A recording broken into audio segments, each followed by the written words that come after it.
Good morning, I'm Steve Johnson. You can get our iPhone, our iPad, our Android app available for free in the App Store. It's also on Google Play. The Dove also available on Roku as well.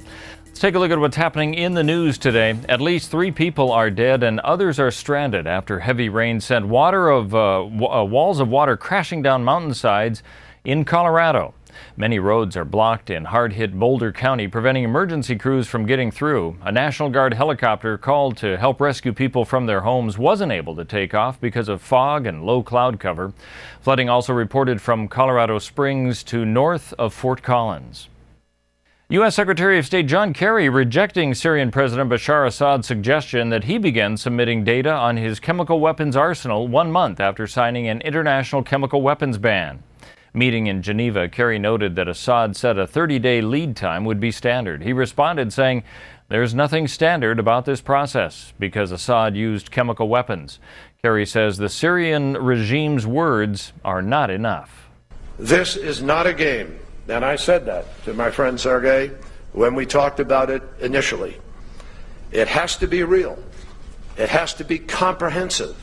Kerry cautions that a U.S. military strike could still happen if Assad doesn't agree to dismantle his chemical arsenal properly. Well, he indicated he was throwing his hat into the ring, and now Republican financial strategist Dave Dotterrer says he will run for a state Senate post. In making his announcement, Dotterrer says new direction and leadership is needed in the state to strengthen the economy. As a result, job creation is one of his top priorities. He also says as a financial strategist for his party this past legislative session, he's seen how to resolve budget problems. Now that I've spent those 3 years up in the legislature, I know what the issues are. I've watched this process. I've watched the problems. I know what needs to be fixed. I've seen this myself in my own background of how you do this, how you do business differently. And I believe I know I can bring that to bear on what I've now witnessed over the last 3 years. Dotterrer could face off against the man who beat him by a slim margin in the last election, State Senator Alan Bates. A $32 million bond for new headquarters for police, along with 3 fire stations, would be paid by additions to utility bills over 30 years if approved by the City Council. Now council members will be making their case to the public, and they've told staff to spend the next 2 months looking for revenue bonds to pay for those projects.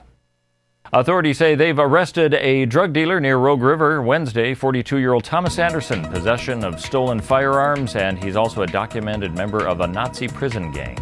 Let's take a look at what we can expect on the weather scene as we move into the weekend. For Medford and Grants Pass, sunny skies for the next couple of days, a high today of 97, 98 tomorrow, about a 20% chance of thunderstorms on Sunday with a high dipping down to 82.